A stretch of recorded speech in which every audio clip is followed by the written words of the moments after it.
दोस्तों, क्या आप जानते हैं कि लूसेंट के बगैर जो है दरोगा बनना बहुत कठिन है। तो चलिए हम कुछ जो है रेगुलेटरी एक्ट के बारे में हम लोग जानते हैं। जैसे कि आप जानते हैं, यहाँ पर अगर हम बात करें तो आप देख सकते हैं यहाँ पर जो है 1773 का एक्ट है, जिसे हम कहते हैं, क्या कहते हैं, इसको हम कहते हैं रेगुलेटिंग, ठीक, मतलब रेगुलेटिंग एक्ट हम कहते हैं, राइट।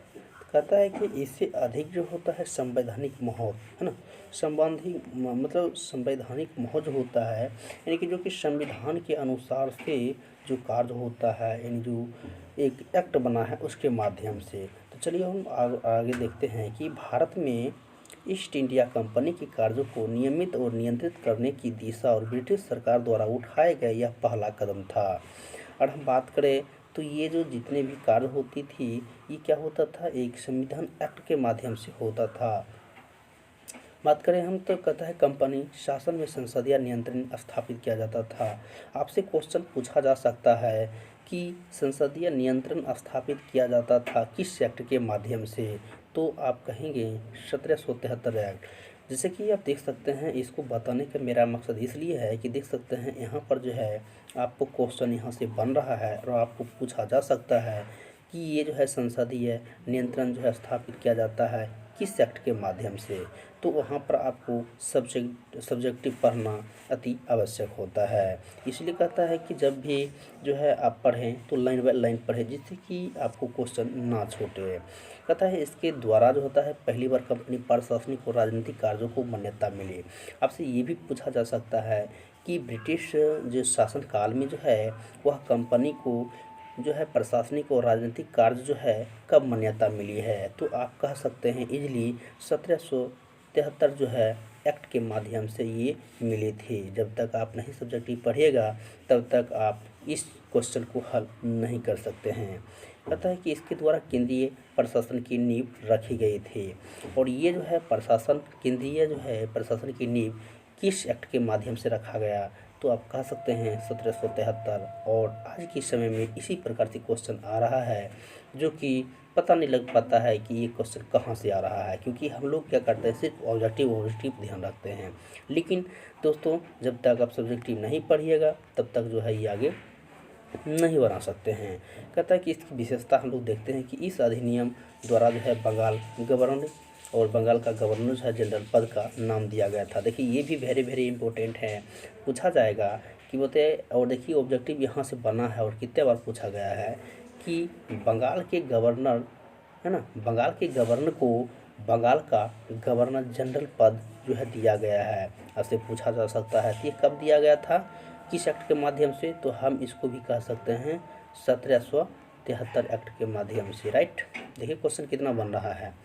उसमें कहता है कि नाम दिया गया तथा कहता है मुंबई एवं मद्रास को गवर्नर इसके अधीन दिया गया, है ना, किया गया। इस एक्ट के तहत जो है बनने वाली प्रथम governor general Lord Warren Hastings है ना, हेस्टिंग्स है। देखिए ये क्वेश्चन जो है आपको बार बार पूछा गया है कि आप बताइए कि जनरल पद जो है मुंबई और मद्रास गवर्नर जो है ये, है ना, तो यहाँ पर आपसे पूछा जा सकता है कि ये बताइए कि ये जो है अधीन एक्ट मतलब किस एक्ट के माध्यम से गवर्नर जनरल को लॉर्ड वारेन हेस्टिंग्स थे, यानी कि प्रथम गवर्नर जनरल कौन थे। तो आपको जो है पूछा जा सकता है, तो आपको बोल सकते हैं ये जो है लॉर्ड वारेन हेस्टिंग्स थे, राइट। तो हम नेक्स्ट चलते हैं। कहता है नेक्स्ट देखिए कि इस एक्ट के अंतर्गत जो है कलकत्ता का कहता है प्रेसिडेंसी में एक ऐसी सरकार, है ना, सरकार उसके बाद है स्थापित की गई, राइट। उसके बाद कहता है कि जिसके गवर्नर जनरल और उसकी परिषद के 4 सदस्य थे जो सत्ता के उपयुक्त करते थे। इस अधिनियम के अंतर्गत कलकत्ता 1774 में एक उच्च न्यायालय की स्थापना किया गया। देखिए यहाँ से क्वेश्चन आपको बन सकता है कि कलकत्ता उच्च न्यायालय की स्थापना कब किया गया था, तो आप इजीली इसको बता सकते हैं कि 1774 में बना था। वहीं बात करें हम देख सकते हैं, कहता है कि जिसमें से मुख्य न्यायाधीश और मतलब एक मुख्य न्यायाधीश थे और 3 जो है अन्य न्यायाधीश थे। जिसमें से जो है मुख्य न्यायाधीश जो है सर एलिजा इम्फे, है ना, और अन्य जो है चैम्बर्स है, लिमेस्टर है और हाइड है ना। इसके द्वारा जो है ये सब क्या किया गया था, एक प्रमुख रूप से बनाया गया था। कहता है कि इस तरह जो है तज कंपनी के कर्मचारी और निजी व्यापारी करने और भारतीय लोगों को जो है उपहार रिश्वत लेना प्रतिबंध लगाया गया था। मतलब क्या कि आप घूस नहीं ले सकते हैं, राइट। उसके बाद कहता है कि इस अधिनियम के द्वारा जो है ब्रिटिश सरकार को बोर्ड ऑफ डायरेक्टर्स के माध्यम से कंपनी का नियंत्रण सशक्त हो गया।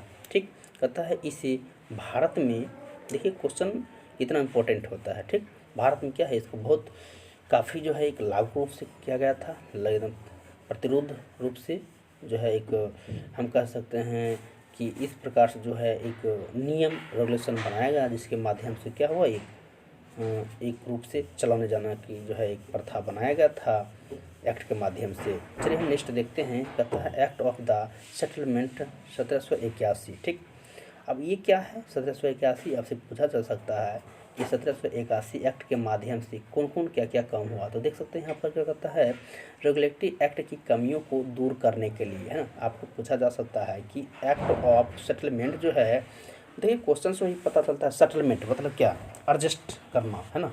तो जो है इसका जो है एक्ट की कमियों को क्या करना था, दूर करना था, राइट। उसके बाद नेक्स्ट देख सकते हैं कि कहता है कि कलकत्ता सरकार और बंगाल, बिहार, उड़ीसा एवं विधि बनाने का प्राधिकरण प्रदान किया गया था। किसके माध्यम से किया गया था, तो आप इसका इजली कह सकते हैं 1781 एक्ट के माध्यम से। वहीं पर आप देख सकते हैं कि 1784 में क्या किया गया था, तो पिट्स इंडिया एक्ट, इस एक्ट के द्वारा जो है दोहरी प्रशासन का प्रारंभ हुआ था। आपसे पूछा जा सकता है कि दोहरी प्रशासन जो है कब स्टार्ट हुआ था, तो आप कह सकते हैं 1784 एक्ट जो है पिट्स इंडिया एक्ट के माध्यम से, राइट। फिर हम नेक्स्ट देख सकते हैं, यहाँ पर बताया गया है कि इसमें क्या हुआ था, अगर 84 वाला में इंडिया एक्ट में कि दोहरे प्रशासन तो लागू किया ही गया था। उसके बाद है कि बोर्ड ऑफ डायरेक्टर्स व्यापारी मामलों के लिए, बोर्ड ऑफ कंट्रोलर राजनीतिक मामलों के लिए, मतलब कि जितने भी हम कह सकते हैं व्यापार और राजनीतिक मामला है वो सब किस एक्ट के माध्यम से किया गया था, तो 1784 एक्ट के माध्यम से किया गया था। वहीं हम बात करें 1793 में इस चार्टर अधिनियम, इसके नियंत्रण बोर्ड के सदस्यों तथा कर्मचारियों के वेतन दिए और भारत राजस्व में देन की व्यवस्था की गई है। ठीक, तो आप समझ गए होंगे। चलिए हम नेक्स्ट चलते हैं 1813। देखिए दोस्तों, ये बार बार क्वेश्चन पूछा जाता है, अगर आप ध्यान से देखेंगे तो क्वेश्चन जो है यहाँ पर आपको बताया गया है कि 1813 जो है वह चार्टर अधिनियम, इस अधिनियम की मुख्य विशेषता है कि कंपनी के अधिकार पत्र को 20 वर्षों के लिए बढ़ा दिया गया था, राइट। वहाँ कहता है कंपनी के जो है भारत तथा व्यापारियों के लिए एकाधिकार को छीन लिया गया था। मतलब भारत के साथ जो है एकाधिकार को छीन लिया गया था, मतलब कि यहाँ पर व्यापार जो है एक करने का जो है वो जो है यहाँ पर इच्छा को एक ख़त्म कर दिया गया था ना, जो कि एक अधिकार मिलता है। हाँ, किसी की इच्छा हो कि भाई हमको यहाँ पर व्यापार अच्छा से करना है, लेकिन क्या किया गया था, यहाँ पर एक अधिकार को क्या किया गया था, छीन लिया गया था। किंतु चीन के साथ व्यापार एवं पूर्वी देशों के साथ चाय व्यापार में 20 वर्षों के लिए एक अधिकार प्राप्त हुआ था, राइट।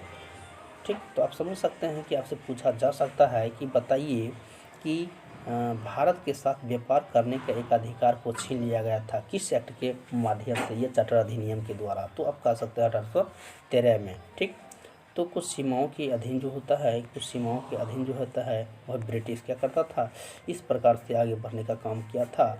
तो दोस्तों उम्मीद करते हैं कि हमारी ये छोटी सी वीडियो आपको बहुत हेल्पफुल किया होगा। तो चलिए फिर मिलते हैं नई वीडियो में। अगर वीडियो पसंद आ रही है तो इसी प्रकार का कंटेंट मिलते रहेगा, और जिस प्रकार से हम लोग पढ़े थे उस प्रकार से हम लोग आपको कोशिश करेंगे देने के लिए। तो चलिए फिर मिलते हैं नई वीडियो में, तब तक अपना ख्याल रखें।